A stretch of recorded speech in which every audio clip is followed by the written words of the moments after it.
And so at 14 years old, I began to look through the Bible because I wanted to know what the Bible said about marriage. And I'll be honest with you, my little 14-year-old brain, all I could see is that the Bible said you get married so you can have legal, guilt-free sex.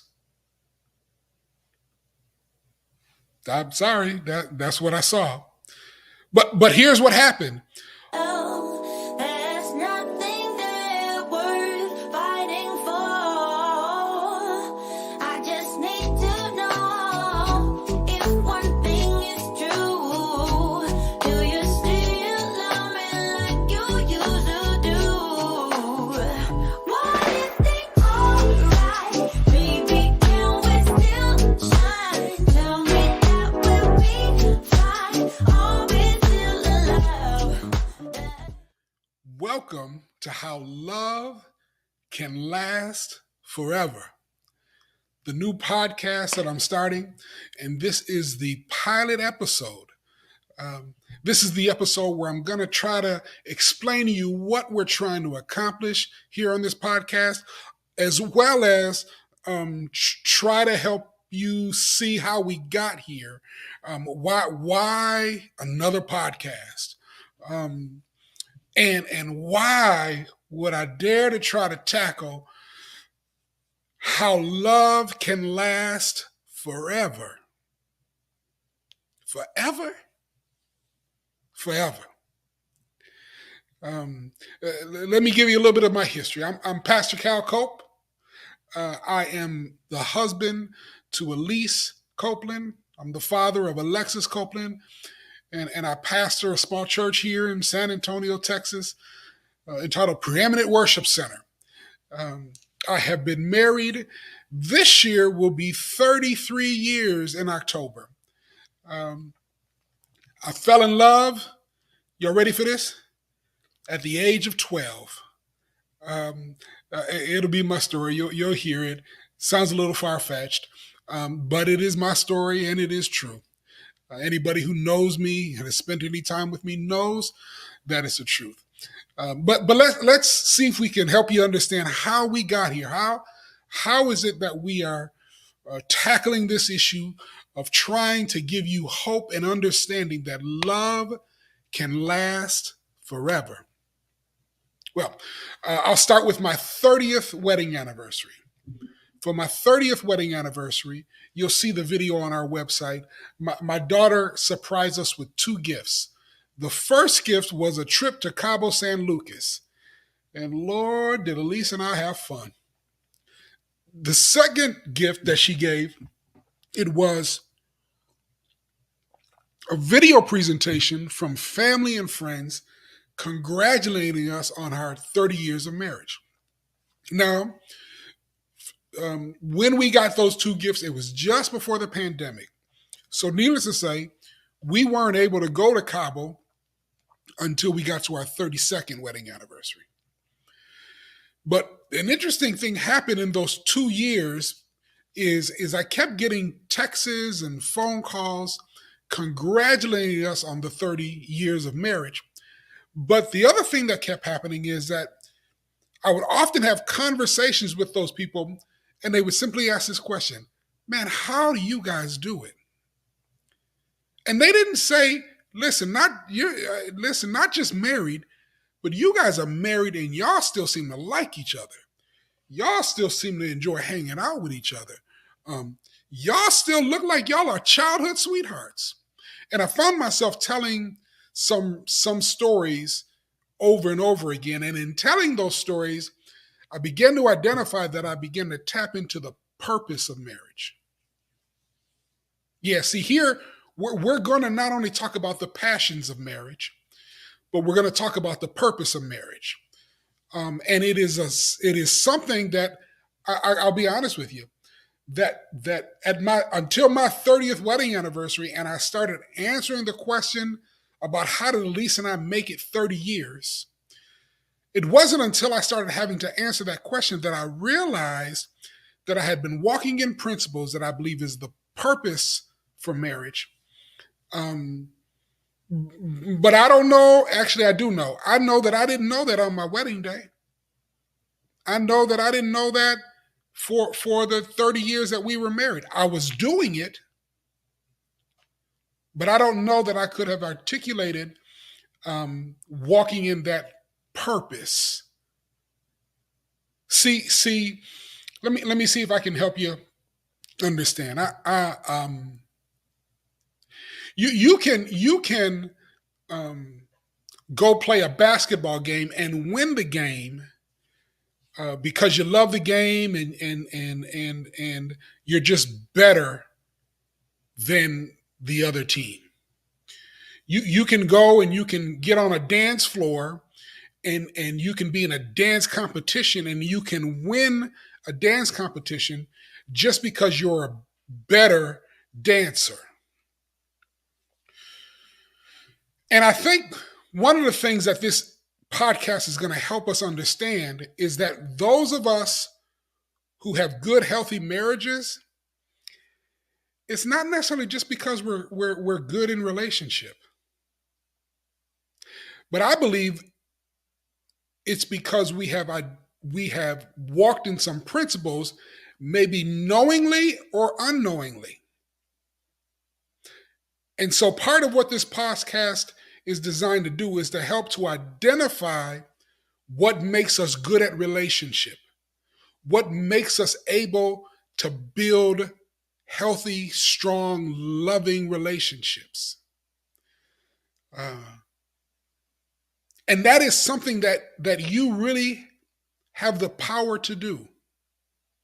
See, one of the things that I have found is that when we think about earning income, we believe we have the power to do that. When we want to matriculate through a university, we believe we have the power to do that.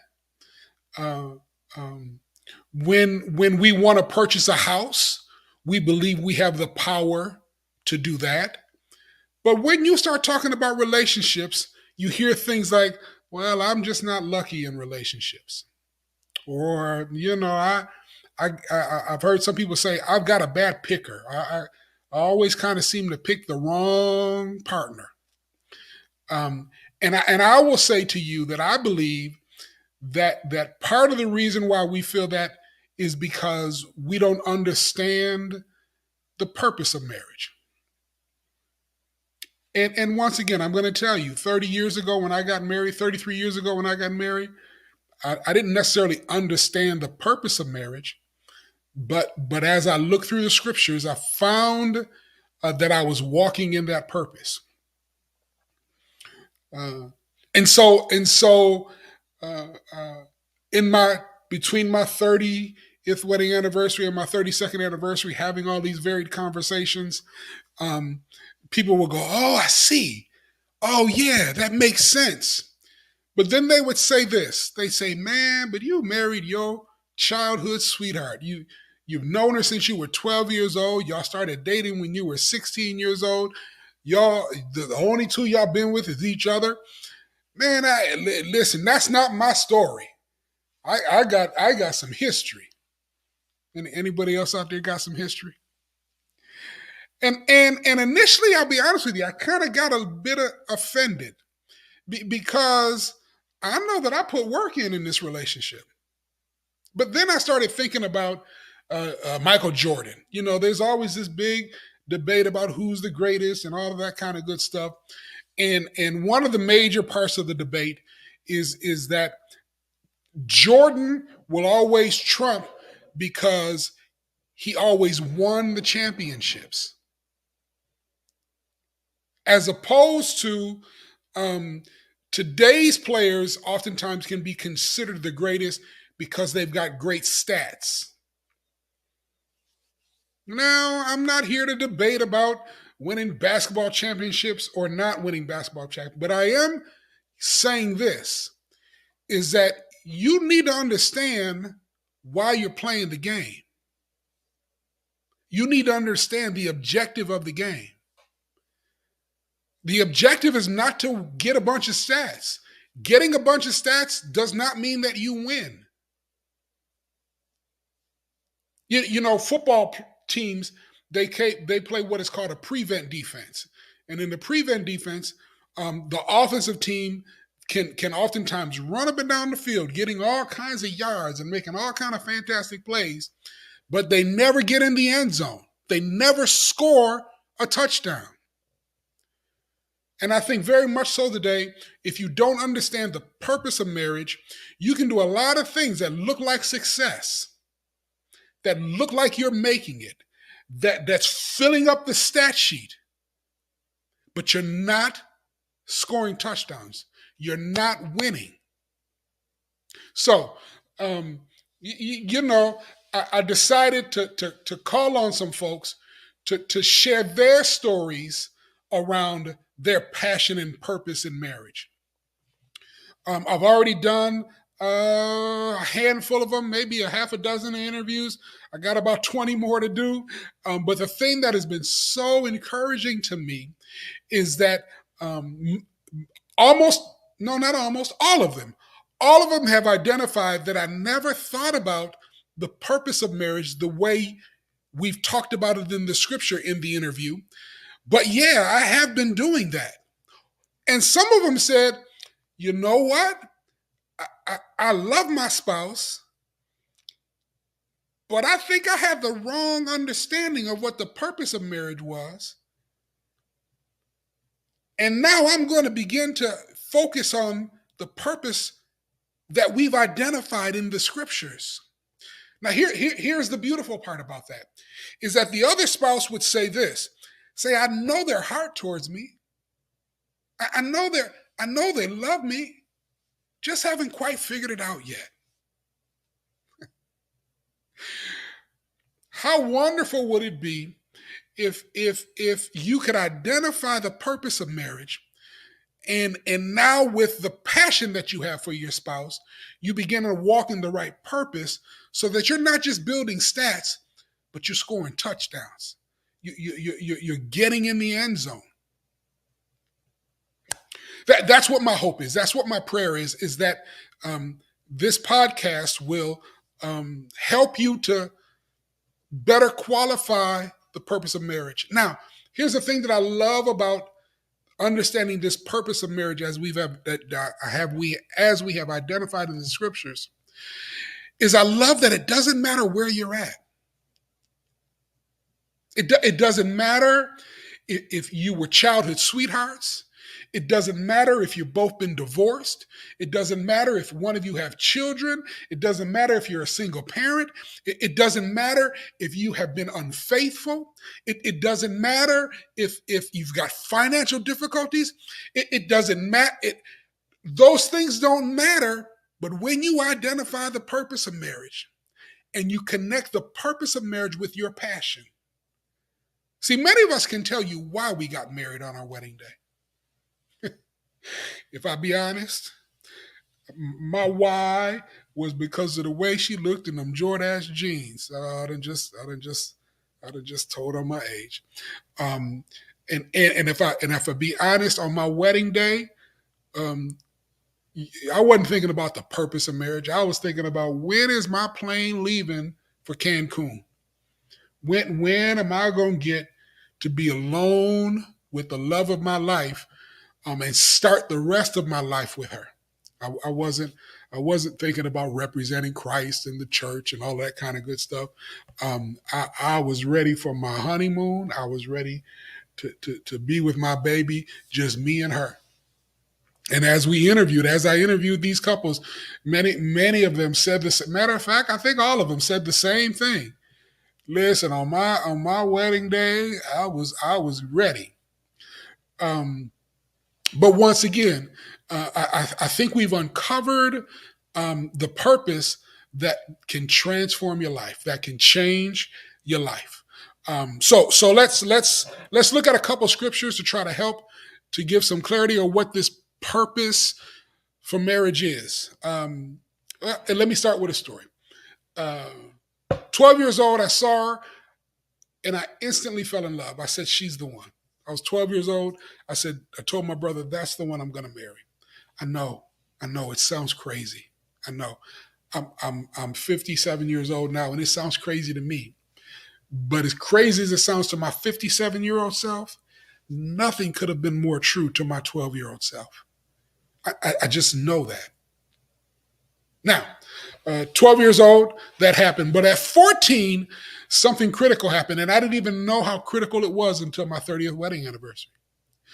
At 14, I was sitting in church, and the pastor and the preacher started the message by saying that half of the people that get married get divorced. Then he said this. He said, and it doesn't matter if they're saved or not. And I remember getting mad. I remember thinking, then what am I doing in here if you having the same success as the world? And so at 14 years old, I began to look through the Bible because I wanted to know what the Bible said about marriage. And I'll be honest with you, my little 14-year-old brain, all I could see is that the Bible said you get married so you can have legal, guilt-free sex. I'm sorry, that's what I saw. But here's what happened. Although I like that answer, right? And I saw a lot of pretty girls that I wouldn't mind having sex with, if I be honest, at 14 years old, right? But I knew this. None of those girls that I want to marry. I knew I wanted to marry Elise. And so I thought, there's got to be something more. There's got to be something more because, I can see having sex and having it legal and guilt-free, but I don't want to marry them. I want to marry Elise. So the scriptures I couldn't find anything at the time about it then. So I said, well, let me see what the Bible says about divorce. And we know that in Malachi, the Bible says that God hates divorce. And I said, okay, that makes sense. You know, God would hate divorce kind of thing. But then I found in Matthew where the religious leaders were trying to trip Jesus up about this whole issue of divorce. And Moses, but Jesus said this. Jesus said, Moses allowed divorce because of hardening of heart. But from the beginning, it was never supposed to be that way. And my little 14-year-old brain took those scriptures in terms of understanding what marriage was about, and I subconsciously said, well, if hard hearts cause divorce, then healed hearts must be those other marriages that are being successful. Now, how do I know that I begin to walk like that? Because at 14 years old, I began making decisions considering Elise's heart. What do you mean? I lived in the suburbs. She lived in the city, and the only time we saw each other was at church. That's where I met her. That's the only place I saw her. And so when I was a new kid, at church, just chatter. But then, I started going when I was 12 there. Now I'm 14. And now there's other new kids coming. And every now and again, one of the new kids would come and they'd say, Calvin, the new girl likes you. And I'd say, yeah, but I don't want to upset Elise. I'm good. Once again, I didn't realize this until my 30th wedding anniversary. But I clearly was making decisions at 14 considering Elise's heart. So let's fast forward. Now we're 16 years old, and Elise and I are dating. She finally says she'd be my girlfriend. But we only saw each other on the weekends. And so, once again, I'm a 16-year-old, hormones raging young man. And I start to think, man, I live in the suburbs. She live in the city. The two worlds never meet. Could I have a week time girlfriend and a weekend girlfriend? But I thought, no. If she finds out, it would break her heart. I don't want to hurt her heart. So once again, I'm making decisions considering her heart. And that's the story. Those are the stories that I was telling people as they were calling me to congratulate me for our 30-year wedding anniversary and trying to understand how did we do it. And so uh, I would get into this conversation and I would use this bad word. I would use the S word, submission. And I tell people this: submission is the greatest gift God will give you in marriage. And I've had a couple of counseling sessions, premarital counseling sessions, and marriage counseling sessions where I got to stop people from walking out the door because steam is coming out their ears and fire coming out their nose. Submission. But I said, if you stay with me for a minute, I think that I can give you a new paradigm. I think I can give you a new point of view on this issue of submission and what a gift it is to you. And I simply start with this. I say, you got a college degree? Yeah. Did you submit to their matriculation process? Well, yeah. I said, you got a car? Yeah. I said, do you submit your car note every month? Well, yeah. I said, you got a house? Yeah. Do you adhere to the standard of the loan documents, and do you submit your payment to them every month? Say, yeah. I said, let me ask you this: are you physically fit? Do you submit to an exercise program, and do you submit to a certain particular diet to make sure that you? Yeah. I said, so why is it that submitting to someone in marriage so difficult? And before they can answer, I said, let's go to the scriptures. Let's go to the scriptures. And I take them to Ephesians. And the Ephesians, it starts with first with submit ye one to another. And so Ephesians in the Message version, it reads like this: husbands, go all out in your love for your wives, exactly as Christ did for the church. A love marked by giving, not getting. Christ's love makes the church whole. His words evoke her beauty.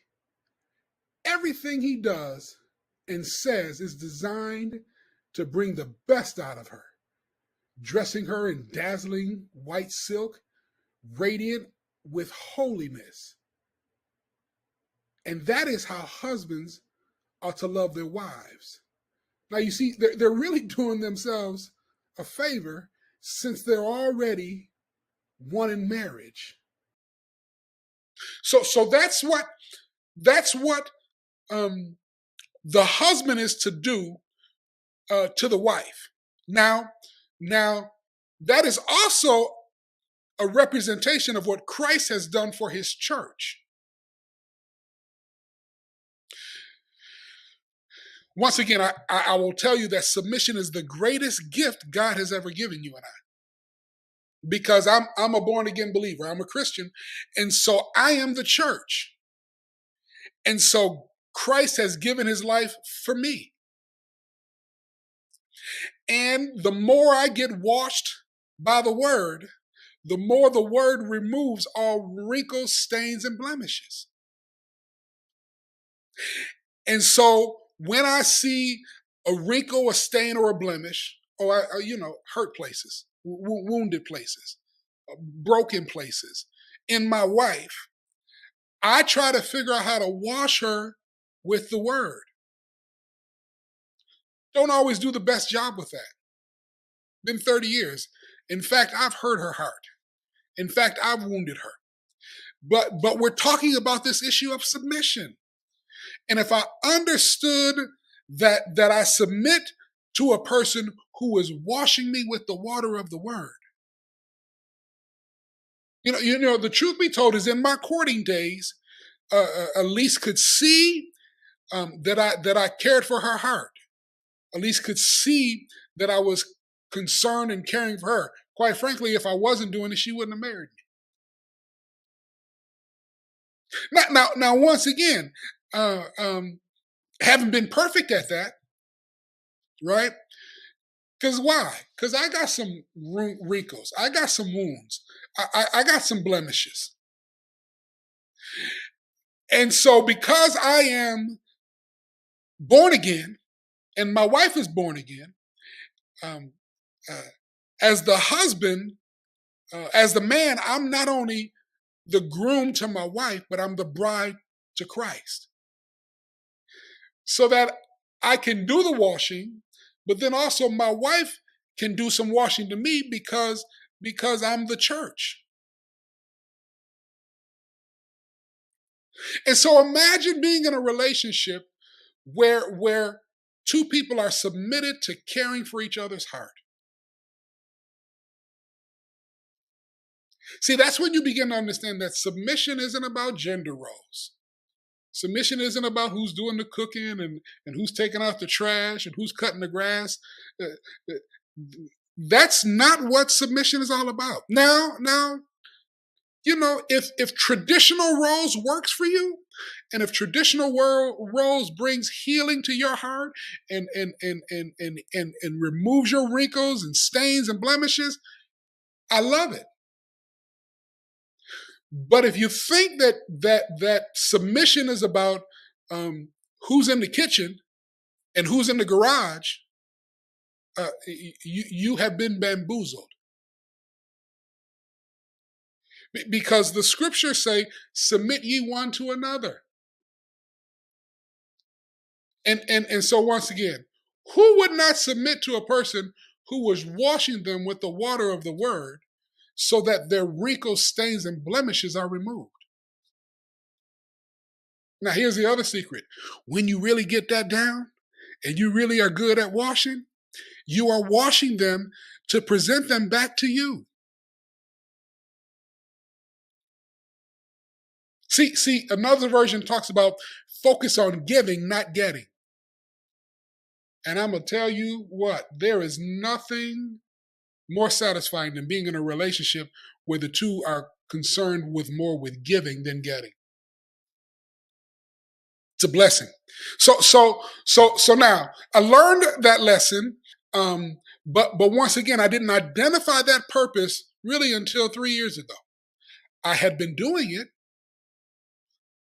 but I hadn't put a label on it. I hadn't um, um, uh, walked into it understanding that was my game plan. I just kind of kept winning, but didn't necessarily understand why I was winning. Uh, Once again, submission. I looked up submission and I looked up the synonyms for submission, and there were hundreds. I'm not exaggerating. There were hundreds. It's the first time in my life I've ever looked up a word and looked up for synonyms, and there were more than 20 synonyms for submission.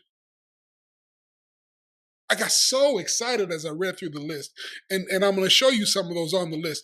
But one of my favorite synonym for submission was playing by the book. It speaks to playing with the right game plan. When you graduated from university, you played it by the book. When you finish paying off your house or your car, you played it by the book. Every week or every 2 weeks or every month you get a paycheck from a job because you play it by the book. The thing that I pray you most here is that just like you have control in all those other places, in your education and in your jobs and in your finances, you really do have that same control in relationships. I know the enemy makes you think that some people are lucky in love and some people aren't. I'm here to tell you that there are some of us who have been playing the game plan and didn't know it, but we ain't been lucky. We have been walking in the purpose of marriage. We've been walking in the purpose of love. Love has a purpose. to remove all your stains, all your wrinkles, all your blemishes. So now, if you are one who is saying, man, but his relationship I can't relate to. Man, I got some couples who are going to share their story and how God has moved in their life, and it's going to blow your mind. Honestly, there are. We've done, like I said, about a half a dozen interviews, and some come to my mind immediately, and I have to fight back the tears when I look at how God moved, as they moved in the purpose of love. So why this podcast? This podcast is here to establish, to renew, and to strengthen your hope that love is real and that it will last forever. Understand that I know it can last forever because it's happening in my life. I know it can last forever because I'm talking to other couples that it's lasting in their lives. And once again, I don't care where you've come from. I don't care what you've been through. Love can last after all. After everything that the enemy has tried to throw at you, love can last after all. If you're looking for love right now, this will help you better understand what it looks like. It'll help you identify the imposters. And most importantly, it will cause none of the real love to get past you. I'm so excited at what this podcast is going to do and how it's going to bless. I'm already having conversations with a lot of 20s and 30-somethings, and they can't wait to hear and see these interviews. So I'm going to ask you to do this. I need you to like, subscribe, what is it? Share, comment. I need you to do all of that because we got to get this out to as many people as possible. So many people are out there looking for love, wanting to know what healthy love looks like and wanting to grow in love. And they're passionate. But man, if you can ever get the passion paired with the purpose of love, it'll change your life. Change my life. It'll change your paradigms. Old sayings that the enemy has used, little ones like this. We're throughout the podcast, we're going to deal with little ones like this. This is one of them. You got to be whole to get married. That's a lie. Here's this one. This one gonna mess you up. Marriage ain't for the weak. Wait a second. The scripture just told me that the husband is supposed to wash the wife to remove all stains, wrinkles, and blemishes. Stains, wrinkles, and blemishes sound like weaknesses to me. Once again, when you understand the purpose of marriage, those sayings will diminish in their ability to draw on your hope. Here's another one. Sticks and stones will break my bones, but words will never.